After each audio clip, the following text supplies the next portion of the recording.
દેશદ્રોહી કૃત્ય કરતા પકડાયેલા મૌલ અલી પાસે ભારત અને નેપાળની નાગરિકતા. હિન્દુવાદી નેતાઓના મર્ડર માટે ઉશ્કેરણી કરતા અલીને 12 દિવસના રિમાન્ડ. પાકિસ્તાન સહિતના ઇસ્લામિક દેશો તથા આતંકી સંગઠન સાથે કનેક્શન છે કે કેમ એ તપાસનો વિષય.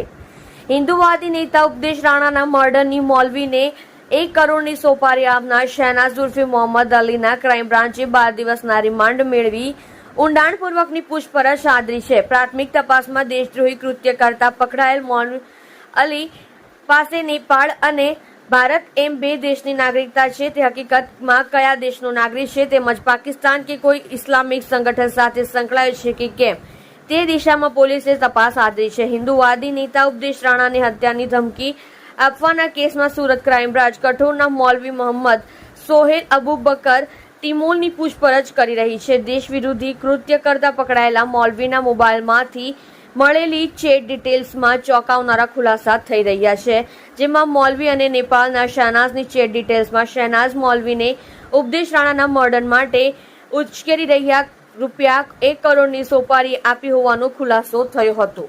ક્રાઇમ બ્રાન્ચની ટીમે ટેકનિકલ સર્વેલન્સના આધારે વર્કઆઉટ કરી શહેનાઝ ઉર્ફે મોહમ્મદ અલી મોહમ્મદ સાબિરને નેપાળ બોર્ડર પાસેના મુઝફ્ફરપુરથી ઉચકી લીધો હતો.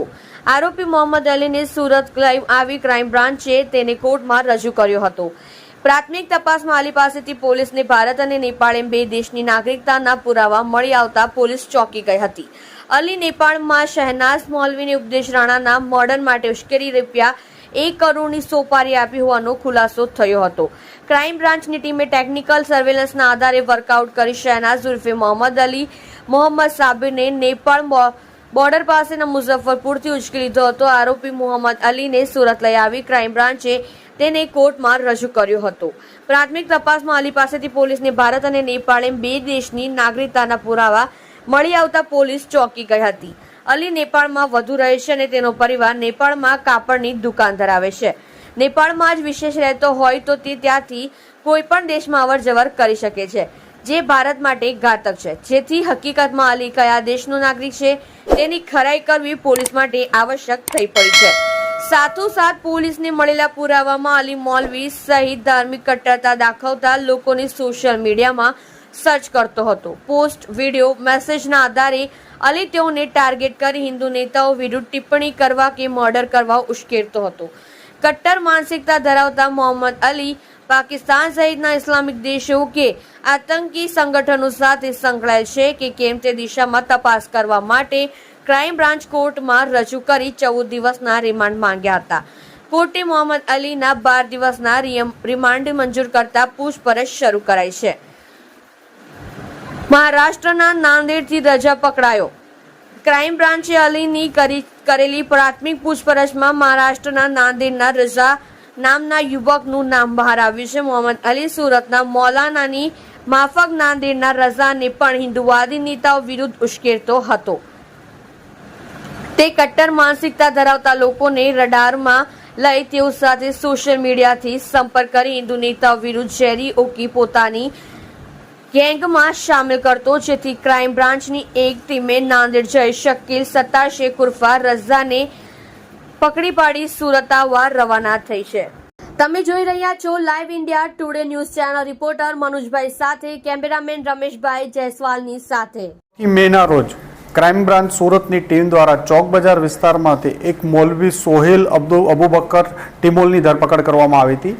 આ મૌલવી સોહેલની પૂછપરછ દરમિયાન અને એના મોબાઈલમાં ડેટા જોતા સોશિયલ મીડિયા ઉપર ખૂબ જ એક્ટિવ હતો. અલગ અલગ ઇન્ટરનેશનલ નંબરો, વર્ચ્યુઅલ નંબરથી તે પાકિસ્તાન, નેપાળના નંબરો સાથેના ટચમાં હતો. આ નંબરોથી એ સનાતન ધર્મના સ્થાપક જે પ્રમુખ છે ઉપદેશ રાણાને મારી નાખવાની, એની રેકી કરવાની, વેપન મેળવવાની નેપાળ અને પાકિસ્તાન અને અન્ય નંબરો સાથે વાતચીત હતી અને એને એના મોબાઈલમાં પૂછપરછ દરમિયાન ઘણી બધી વસ્તુઓ જાહેર થઈ હતી. આ બાબતે ક્રાઇમ બ્રાન્ચમાં ગુનો દાખલ કરવામાં આવ્યો હતો અને ક્રાઇમ બ્રાન્ચના પોલીસ ઇન્સ્પેક્ટર SN પરમાર એક ટીમ સાથે મુઝફ્ફરપુર, જે શહેનાઝ નેપાળનો નંબર યુઝ કરતો હતો એ ઓરિજિનલી મુઝફ્ફરપુર ને બિહારનો છે અને ત્યાંથી ક્રાઇમ બ્રાન્ચની ટીમે નેપાળ બોર્ડર પાસેથી આની ધરપકડ કરી. ત્યાંથી 3 દિવસના ટ્રાન્ઝિટ રિમાન્ડ મેળવી અને ટીમ અહીંયા લઈ આવી હતી. આજે એને કોર્ટમાં પ્રોડ્યુસ કરી ફર્ધર 12 દિવસના રિમાન્ડ મેળવવામાં આવ્યા છે અને વધુ પૂછપરછ કરવામાં આવશે. આ મૌલવી શહેનાજ જ એને જે ડોગર પાકિસ્તાનનો ડોગર સાથે એક સંપર્ક કરાવેલો હતો અને ઇન્ટરનેશનલ નંબર મૌલવી સોહેલને આપેલો હતો અને એને વેપન મેળવવા માટેની પણ એની સાથેની વાત હતી. ઉપદેશ રાણાની રેકી કરવાની વાત એની સાથેની હતી અને આમની પૂછપરછ દરમિયાન નાંદેડ મહારાષ્ટ્રમાંથી પણ આજે એક વધુ માણસને પૂછપરછ કરવા માટે અમારી ટીમ દ્વારા લેવામાં આવેલ છે. સર, આ નાંદેડનો જે આરોપી છે એનો શું રોલ છે? નાંદેડના આરોપીને હજી પૂછપરછ માટે લેવામાં આવે છે. શકીલ ઉર્ફે રઝા સતાર શેખ નામ છે એનું. આ કેસમાં ઘણા બધા લોકોની પૂછપરછ માટે બોલાવવામાં આવે છે. અત્યાર સુધીમાં કેટલા લોકોની પૂછપરછ થઈ છે અને કેટલા આરોપી? અંદાજિત 7 લોકોની પૂછપરછ આ કેસમાં અત્યાર સુધીમાં કરવામાં આવેલ છે. સર, શું લાગી રહ્યું છે આ સમગ્ર કેસને લઈને જે પ્રમાણે હિન્દુ નેતાઓની હત્યાનું ષડયંત્ર કરવામાં આવ્યું હતું તો કેટલા લોકોની સંડોવણી હોવાની પોલીસને આશંકા છે?